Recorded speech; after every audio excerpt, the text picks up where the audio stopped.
Não pense, se transforme.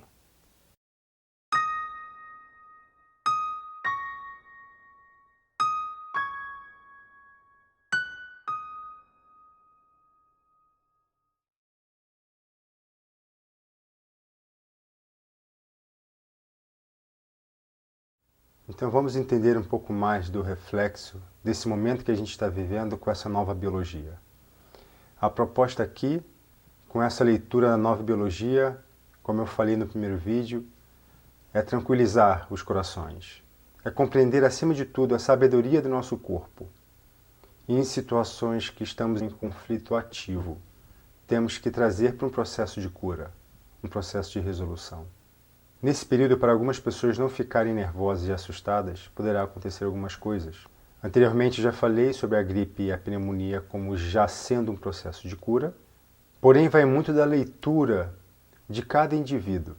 Lembrando que o indivíduo precisa viver essa experiência, esse trauma, para ativar um programa biológico de sobrevivência numa situação súbita, inesperada e em isolamento. Então pode acontecer também. Então, relacionado a território, pode desencadear um processo na bexiga, como uma infecção urinária. No processo de sobrevivência, onde pode me faltar alimento, pode gerar um processo no fígado, aumento de massa. Outro quadro pode ser de resistir à vida, onde 95% do meu corpo tem que lutar e 5% quer desistir. Manifesta-se então a diabetes. Lembrando que uns já são processos de cura e outros estão em conflito ativo acontecendo, então precisa ser acelerado.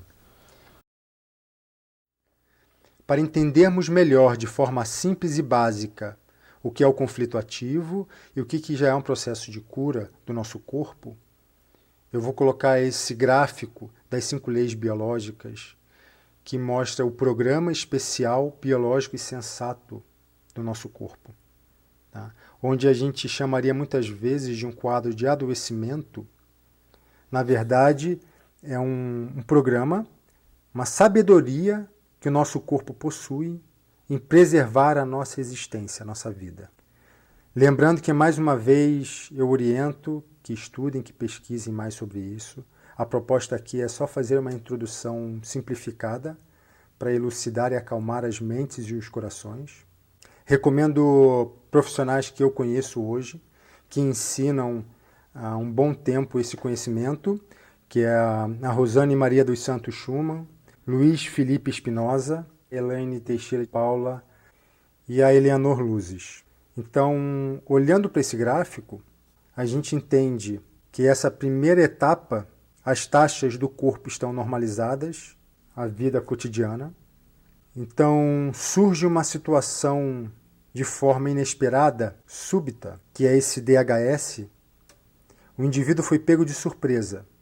Naquele momento, o corpo sente que não tem saída, que não há solução, e vive também esse processo em isolamento, pois cada pessoa vive de forma única a experiência, de acordo com a sua leitura de vida, suas memórias, suas crenças. É importante entender que essa ativação desse programa ele é normal, é necessário e até bom que ocorra para preservar a nossa espécie. Então, nessa primeira fase do conflito ativo, o corpo ativa esse programa para buscar sair, resolver o problema de forma mais prática, mais rápida possível, pois o nosso corpo entende que essa situação, real ou simbólica, é vista como uma ameaça para a nossa existência. E ela tem uma intensidade e uma duração. Então, algumas características específicas que nosso corpo pode apresentar durante esse processo são ideias fixas sobre o problema a ser resolvido, perda de apetite, perda de sono, pois eu me sinto em perigo, a pressão arterial fica elevada, o coração e a respiração costumam ficar acelerados, descompassados, entre outros quadros. Na fase seguinte, que é o processo que aí demonstra a reparação, que é o processo de cura, quando nos sentimos seguros, né, que é essa fase CL, é um processo de resolução, tá? Quando nos sentimos seguros que a situação se resolveu, o corpo precisa se reequilibrar para entrar novamente nesse estado de normalização, digamos que num estado de colaboração com o mundo novamente, né? Então ele precisa reparar, curar, né, o que antes foi necessário no processo ali do conflito ativo de luta e fuga. Aquelas substâncias precisam ser liberadas, como eu falei no primeiro vídeo. Então o corpo entra num estado de reparação tecidual, o corpo pede mais recolhimento, então vem mais sonolência, né, para economizar energia e focar numa reparação mais profunda do corpo, liberação de líquido, a volta do apetite, a pessoa não tem mais a ideia fixa sobre o problema que tem que resolver, entre outras características.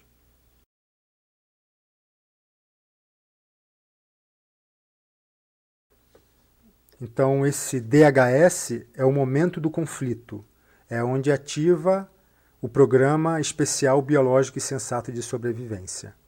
Passando o conflito ativo, tem a fase desse CL, que é a solução do conflito. Então, no processo de reparação, existem 3 momentos, que é PCLA, né, que é pós-conflitólise. Nesse processo, o corpo está com uma atitude de exsudar, de eliminar, de botar para fora as substâncias que eram necessárias no conflito ativo.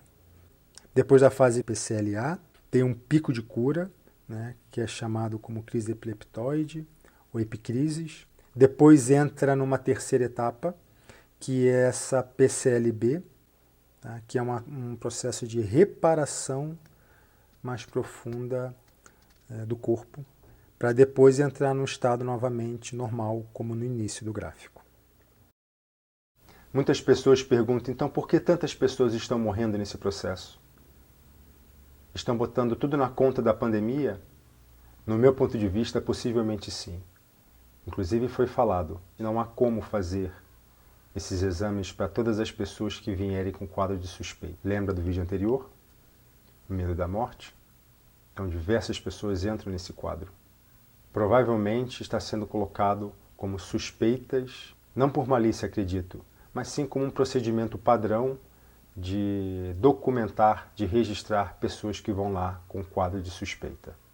Outra pergunta que trazem é por que então as pessoas com esse quadro acabam morrendo? Bem, levando em consideração de que toda a informação que é passada através da grande mídia seja totalmente fiel e verdadeira, lembrando que a nossa grande mídia tende a fomentar e tem um sistema por detrás que traz medo, tensão, pânico, segregação, conflito. É disso que ela vive. E mais uma vez, não tem culpado nessa história. Tem sim responsáveis e somos nós, porque aceitamos e alimentamos esse tipo de meio de comunicação, onde é uma mídia trágica, sensacionalista, onde muitos querem alimentar um senso de injustiça, de revolta, de indignação, porém não buscam sanar, curar essa questão dentro de si. Então, utilizando novamente esse gráfico na verdade é para todo o quadro de saúde que nós apresentamos, tá? Segundo essa nova biologia. Então, acho que ficou claro o processo de conflito ativo e o processo de cura, né? Então, na segunda fase, no caso da gripe, da pneumonia, onde o corpo está eliminando toxina, lembra do vídeo passado? Noradrenalina, adrenalina, cortisona, cortisol, entre outras substâncias, ele está eliminando. Porém, no início desse processo de cura, quando ele apresenta o processo de sintomas, o que acontece? As pessoas na casa olham para ela com receio, com medo, falando que ela está infectada, e encaminham ela a algum posto de tratamento intensivo. E chegando lá nesses centros, a pessoa é recebida com uma tensão muito grande no local, diversos barulhos de maquinários que geram mais tensão ainda, pessoas vestidas com roupas da cabeça aos pés. Qual é a leitura que o corpo vai fazer novamente? Possivelmente eu vou morrer. Então, no processo que tem uma liberação, na verdade, cria-se uma outra ativação de um programa biológico sensato de sobrevivência, tá? Para quê? Para receber, o corpo poder produzir, melhor dizendo, substâncias de luta e fuga. Então é colocado onde é para sair, onde está saindo é colocado. Porém, tem um agravante. É utilizado um processo medicamentoso para suspender o corpo de liberar. Então não pode tossir, não pode suar. E o que vai acontecer com o corpo? Entra em desequilíbrio profundo e a mensagem que o corpo traz é: não consigo mais viver. Então gera um processo de desistência à vida de fato. Para entender um pouco mais sobre esse processo do corpo em desistência à vida, eu sugiro que vocês pesquisem sobre a ganhadora do Prêmio Nobel de Medicina de 2009, a Elizabeth Blackburn. Ela fala sobre os telômeros. Então, eu vou trazer para vocês bem superficial o que são os telômeros para vocês conseguirem ter uma ideia do que a gente está falando. Para entendermos de forma bem resumida e simplificada o que são esses telômeros, tá? Eu vou usar essa imagem do cromossomo que no interior tem o nosso DNA, e nas extremidades existem estruturas que são protetoras desses cromossomos. Esses são os telômeros. Vamos tentar utilizar um exemplo simples do nosso cotidiano para vocês compreenderem melhor o que são esses telômeros. Imagine um cadarço de um tênis novo, né? Então esse cadarço seria o cromossomo, né? E os filetes e os fios ali são o nosso DNA, né? E a ponta dele, que é de plástico ali alongada, que é uma estrutura protetora, seriam esses telômeros. Então, quando é feito o processo de multiplicação celular, esses telômeros, de acordo com o tempo, vão se desgastando, tá? Vai acontecendo o que é chamado de apoptose. É um suicídio da célula. Então, com o passar do tempo, assim como esse cadarço que vai descabelando, que vai perdendo essa proteção, os nossos cromossomos vão fazendo isso também. Porém, esse estudo da doutora Elizabeth Blackburn traz uma constatação muito interessante, que são as enzimas que reconstituem esse processo, que são chamadas de telomerase. Muitos médicos e pesquisadores fizeram estudo de campo com base nesse estudo da Elizabeth Blackburn. O Dr. Joe Dispenza colocou 2 grupos de idosos.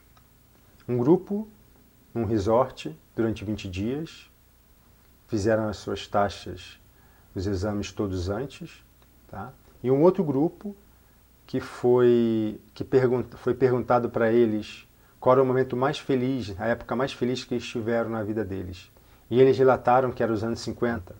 Então, o que foi feito com esses idosos? Da mesma forma, foi feito os exames antes e colocaram nesse resort música dos anos 50, comida dos anos 50, todas as pessoas só podiam se vestir e falar dos anos 50, decoração, todo ambiente que remetesse àquele grupo de idosos, àquele momento feliz da vida deles. Então se passaram 20 dias e no primeiro grupo, onde estava no resort normal, as taxas corporais foram dadas com pouca variação, com até um decréscimo em alguns casos. No segundo grupo, onde foi todo ambientalizado ali o resort, para eles viverem a época mais feliz da vida deles, tiveram uma surpresa maravilhosa. As taxas deram como se estivessem rejuvenescido 20 anos. E verificando o que aconteceu mais a fundo com o corpo dessas pessoas, verificou-se que essa enzima telomerase reconstituiu essa estrutura dos telômeros. Então, o que esse estudo nos comprova? Que no ambiente colaborativo, a longevidade e a saúde é maior. E no ambiente competitivo, a doença, a tensão, faz com que nosso corpo entre no estado de desistência, que faz muito sentido. Se você está numa situação desfavorável, que você não quer estar, você quer sair. Agora, se o mundo todo é competitivo, é desfavorável, está contra você, ou pelo menos é esse entendimento que muitas pessoas têm, como é que o nosso corpo sabiamente vai reagir? Eu não quero ficar aqui. Então, de fato, é uma desistência à vida. É um suicídio. É um suicídio gradativo. E se de alguma forma olharmos com cuidado para nossas vidas, fazemos isso. Nos alimentamos com substâncias tóxicas, preocupados em apenas em sentir prazer, porque temos dor na nossa vida.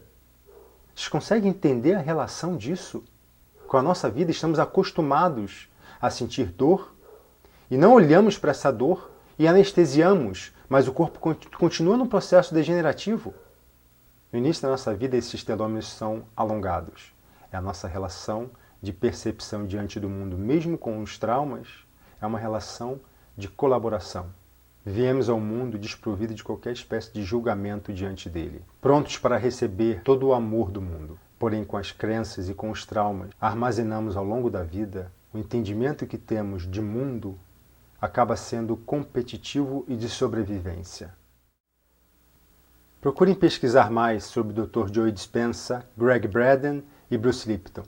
Esses três juntos fazem um estudo fantástico sobre essa relação de competição e colaboração e como o nosso corpo reage, junto com essa base de estudo dos telômeros. E eles falam que o nosso corpo foi feito para viver 365 anos de idade. Inclusive, em escrituras antigas relata-se que os seres humanos viveram muito mais tempo do que nós estamos acostumados nos dias de hoje. Mesmo que no passado, aparentemente, a nossa natureza tenha sido mais selvagem, existiam escrituras e sábios que compartilhavam o conhecimento dessa sabedoria que permeia dentro e fora de nós. Os monges tibetanos compartilham um conhecimento muito interessante a respeito disso.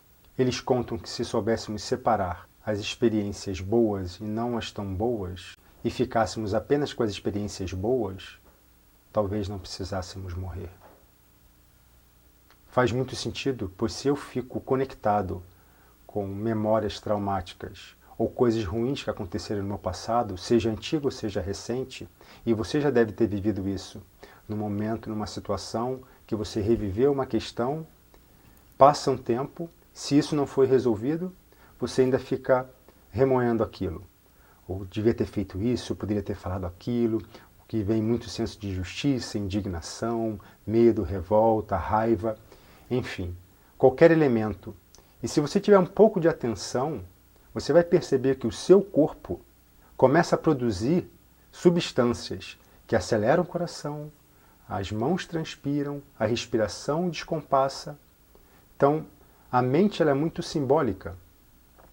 Ela não entende essa relação de espaço-tempo.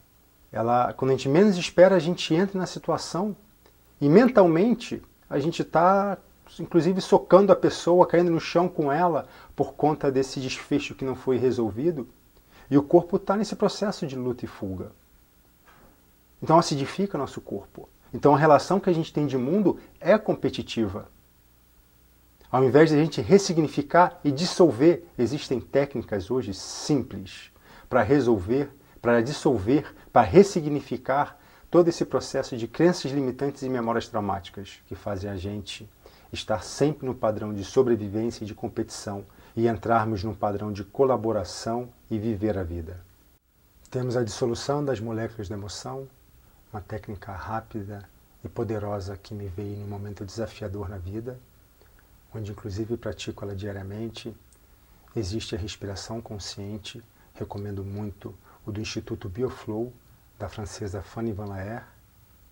Diversas técnicas de meditação, particularmente eu pratico a Vipassana e a Inspirando Vida, pois são técnicas poderosas para mim e que eu tenho grande resultado. EFT, Body Talking, Theta Healing, cura prânica. Outro caminho também é a oração quântica. Uma oração de forma profunda e consciente pode gerar um grande processo de cura. Diversas técnicas que possibilitam alinharmos nosso corpo e entrarmos em contato para ressignificar e limpar todas essas memórias traumáticas e essas crenças limitantes. Eu indico para vocês e recomendo para vocês, profissionais, que tenham conhecimento dessa nova biologia e dessa nova física. Deixarei alguns links aqui abaixo na descrição para que vocês possam ter acesso a eles.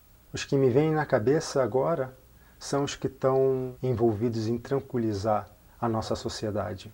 A própria Fanny Van Laer vem trazendo sucessivas lives para tranquilizar e elucidar as pessoas. A doutora Elaine Paulo, inclusive, está fazendo uma agora. A Ediane Freitas vem fazendo um trabalho lindo todas as manhãs, conectando as pessoas com a sua essência, aplicando diversas técnicas e também elucidando e acalmando os corações. O Marco e a Marisa, do Espaço de Energia Prânica, também fazem meditação para paz planetária e elucidam e tranquilizam as pessoas todos os dias. Também o Alexandre Ambrosio, diversos profissionais que estão empenhados em dedicar o seu tempo para ajudar a humanidade a sair de um padrão de medo e buscar uma transformação, uma revolução interior.